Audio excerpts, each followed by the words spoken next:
غالباً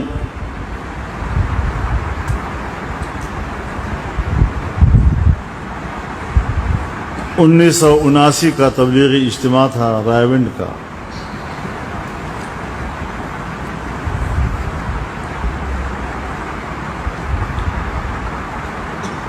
ہم بھی اسی سال دارالعلوم حقانیہ سے فارغ ہوئے تھے اور قاسم العلوم ملتان میں میں نے تدریس شروع کی تھی، اور ہم تبلیغی اجتماع میں شرکت کے لیے آئے تھے. ہم نے رات وہیں گزاری اور صبح کوئی 8 بجے حضرت والد صاحب رحمہ اللہ، حضرت مولانا عبید اللہ انور صاحب رحمہ اللہ، حضرت مولانا اجمل خان صاحب رحمہ اللہ اور حاجی غلام دستگیر صاحب رحمہ اللہ ایک ہی گاڑی میں تشریف لائے اور حضرت کے حجرے کے ساتھ مسجد کے ہال میں بیٹھ گئے.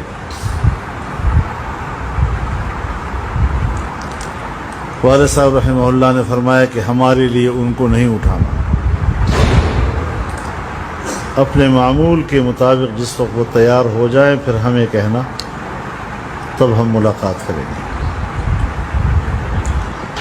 اور کوئی 11 بجے ان کی ملاقات کی نوبت آئی.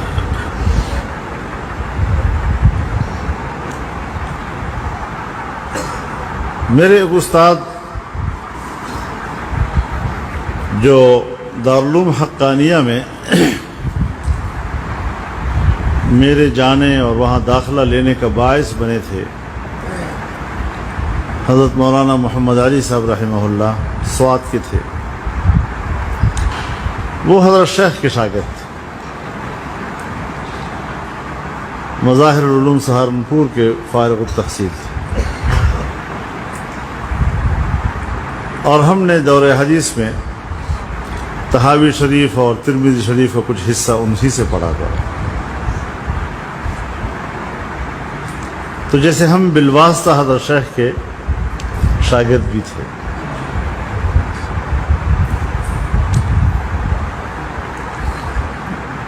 جب ان کی مجلس میں ہم بیٹھے تو مجھے یاد آیا کہ میں نے رات کو خواب دیکھا ہے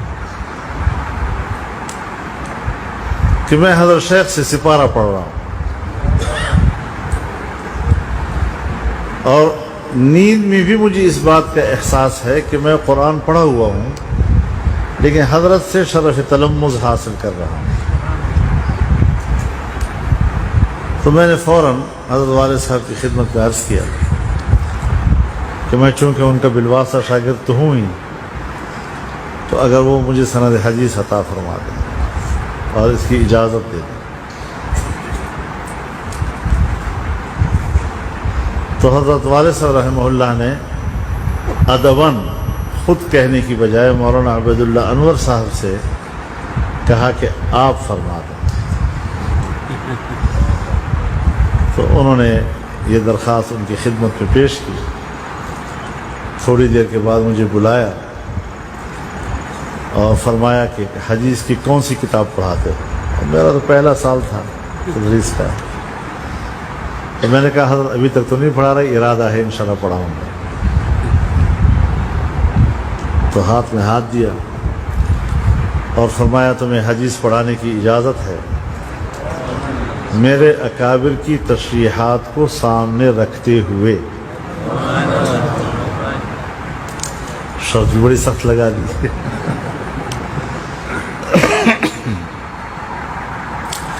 میں نے خود اس کا ایک مفہوم اپنے ذہن میں متعین کیا کہ جس طرح قرآن ہم تک پہنچا ہے تو قرآن کی تفسیر بھی سند رکھتی ہے، جس طرح حدیث کا متن سند رکھتا ہے تو حدیث کی تشریح بھی ایک سند رکھتی ہے. تو ہمارے اکابر نے جس طریقے سے اپنے اکابر و اسلاف سے اور اساتذہ سے اس کی تشریحات وصول کی ہیں، یہی ان کا مقصد ہو سکتا ہے.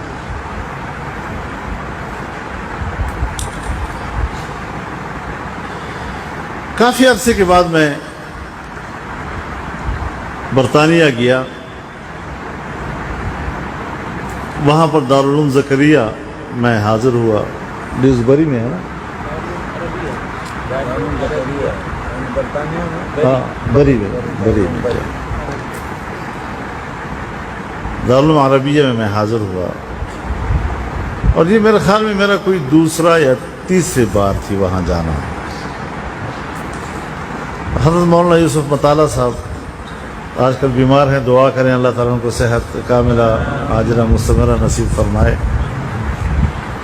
میں نے ان سے پوچھ لیا کہ حضرت شیخ نے جب مجھے حدیث کی اجازت دی تو یہ شرط کیوں لگائی؟ تو ان کے آنکھوں میں آنسو آئے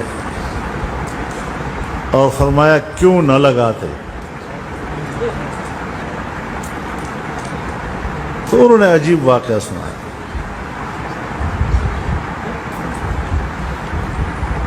فرمایا کہ حضرت شیخ نے خود فرمایا مجھے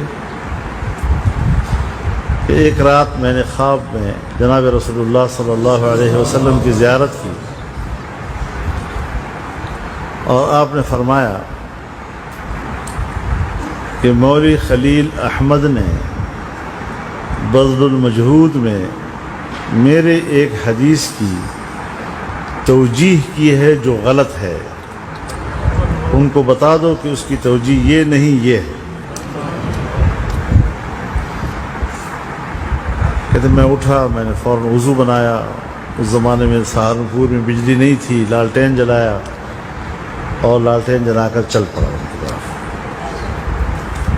راستے میں جاتا ہوں تو ایک اور آدمی بھی لالٹین جلاتے ہوئے میری طرف آ رہا، آمنے سامنے ہوئے تو مولانا خلیل احمد صاحب،